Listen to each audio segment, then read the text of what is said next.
Hello बच्चों, let's read the question. A drop of liquid of radius r equals 10 raised to power minus 2 meter having a surface tension s equals 0.1 divided by 4 pi Newton per meter divides itself into k identical drops. In this process, the total change in the surface energy del U equals 10 raised to power minus 3 joule. If k equals 10 raised to power alpha, then the value of alpha is. Now to answer this question, first we will discuss here the key concept, and here the key concept will be given as surface energy. तो surface energy होती है हमारे पास, यहाँ पे अगर हम किसी भी सरफेस के एरिया में चेंज करते हैं, उस पर्टिकुलर केस में जितने वर्क डन की रिक्वायरमेंट होती है उसको हम सरफेस एनर्जी से इंडिकेट करते हैं। Basically it is given as surface tension into change in area. Now question के अकॉर्डिंग हमारे पास यहाँ पे एक लिक्विड ड्रॉप है जिसकी जो रेडियस गिवन है it is 10 raise to power minus 2 metre, और यहाँ पे हमारे पास जो सरफेस टेंशन की वैल्यू है S that is given as 0.1 divided by 4 pi Newton per meter। हम यहाँ पे इस ड्रॉप को K आइडेंटिकल ड्रॉप में डिवाइड कर रहे हैं और K की जो वैल्यू है that is 10 raise to power alpha, यानी हमारे पास एक ड्रॉप है, इसको हमने यहाँ पे small small K identical drop में ब्रेक कर दिया। उस पर्टिकुलर केस में हमारे पास जो सरफेस एनर्जी का चेंज आ रहा है that is given as 10 raise to power minus 3 joule. तो हमें यहाँ पे जो अल्फा की वैल्यू है वो फाइंड आउट करनी है। बेसिकली जो अल्फा है ये हमारे पास जो आइडेंटिकल ड्रॉप में हमने बिगर ड्रॉप को ब्रेक किया है उसके करस्पॉन्डिंग वैल्यू पूछी गई है। तो सबसे पहले हम ये देखेंगे हमारे पास यहाँ पे जो वॉल्यूम होगा ये तो कांस्टेंट रहेगा दोनों प्रोसेस में। So we can say here since volume is constant, तो हमारे पास जब हमने इनको स्मॉलर ड्रॉप में ब्रेक किया था तो जो स्मॉलर ड्रॉप है इसकी जो रेडियस है अगर मैं r के बराबर मानूं और बिगर ड्रॉप की जो रेडियस है वो कैपिटल R के बराबर है, तो पहले हम स्मॉल r की वैल्यू कैपिटल R के टर्म में फाइंड आउट करेंगे। क्योंकि वॉल्यूम कांस्टेंट है तो हमारे पास जो बिगर ड्रॉप होगा उसका जो वॉल्यूम होगा that will B 4/3 pi into r cube, और क्योंकि हमारे पास k नंबर ऑफ ड्रॉप्स है तो ये बन जाएगा k इंटू 4/3 पाई इंटू r क्यूब के बराबर। तो सिमिलर टर्म यहाँ पे कैंसिल हो जाएंगे।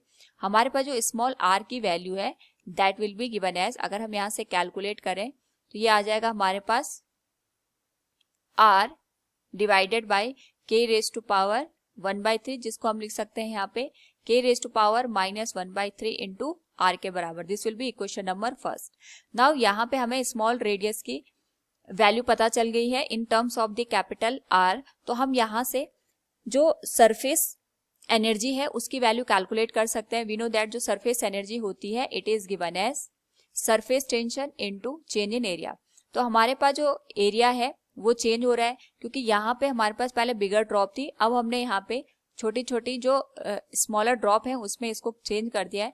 तो जो k नंबर ऑफ हमारे पास ड्रॉप होंगे उनका जो सरफेस एरिया होगा उसमें से हम बिगर ड्रॉप के सरफेस एरिया को यहाँ पे माइनस कर देंगे। तो हमारे पास जो वैल्यू निकल के आएगी that will be given as surface tension into change in area, that will be given as, अगर हमारे पास यहाँ पे स्फेरिकल स्ट्रक्चर की बात कर रहे हैं तो उसका जो एरिया आएगा that will be given as 4 pi r square, क्योंकि यहाँ पे k नंबर ऑफ ड्रॉप्स हैं तो इनका जो टोटल एरिया आएगा that will be given as k into 4 pi r square minus initial जो एरिया था that was 4 pi into r square. Now जो सिमिलर टर्म है हम इनको कॉमन ले सकते हैं, ये बन जाएगा सरफेस टेंशन इंटू 4 पाई।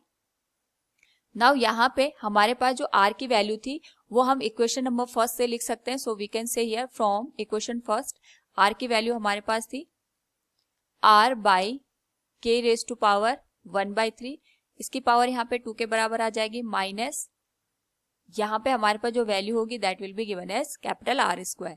नाउ जो सिमिलर टर्म है अगेन अगर हम इनको यहाँ पे सॉल्व करके लिखें तो ये हमारे पास बन जाएगा surface tension into 4 pi capital R square हम कॉमन ले लेंगे, और यहाँ पे जो k है it will be given as k divided by 2/3। Solve करने पे हमारे पास यहाँ पे जो वैल्यू बनेगी 1 माइनस 2/3, तो ये बन जाएगा k रेज टू पावर 1/3 के बराबर माइनस 1। नाउ वैल्यू पुट कर दें तो जो चेंज इन सरफेस एनर्जी है that is given as 10 raise to power -3, and यहाँ पे हमारे पास जो सरफेस टेंशन गिवन है it is 0.1 divided by 4 pi के बराबर। 4 पाई इंटू जो रेडियस हमारे पास दे रखा है इट इज गिवन एज 0.01, यानी हम इसको लिख सकते हैं 10 रेज़ टू पावर -2 मीटर। तो हम यहाँ पे डायरेक्ट इसको 10⁻² की पावर 2 के बराबर से रिप्रेजेंट करेंगे. It will B multiplied with k⁻1/3 - 1. 4 पाई से 4 पाई कैंसिल हो जाएगा एंड यहाँ पे हमारे पास जो वैल्यू है इट विल बिकम 10⁻⁻4 इंटू 0.1. तो ये आ जाएगा 10⁻⁻5. इसको हम ओवरऑल इस तरीके से रिप्रेजेंट कर सकते हैं and this will become k⁻1/3 - 1. तो ओवरऑल अगर हम वैल्यू को ऑब्जर्व करें तो हमारे पास जो वैल्यू है ये बन जाएगी k⁻1/3 - 1 इक्वल्स 100. तो k⁻1/3 की जो वैल्यू होगी ये हमारे पास 101 के बराबर होगी. अगर हम यहाँ पे अप्रोक्सीमेट इसको लिख दें तो ये वैल्यू हमारे पास 100 के बराबर होगी एंड वी नो दैट जो k की वैल्यू है ये हमारे पास 10⁻α के बराबर दे रखी है. तो यहाँ पे अगर हम इसको सॉल्व करें तो ये आ जाएगा 10⁻α होल रेज़ टू पावर 1/3 के.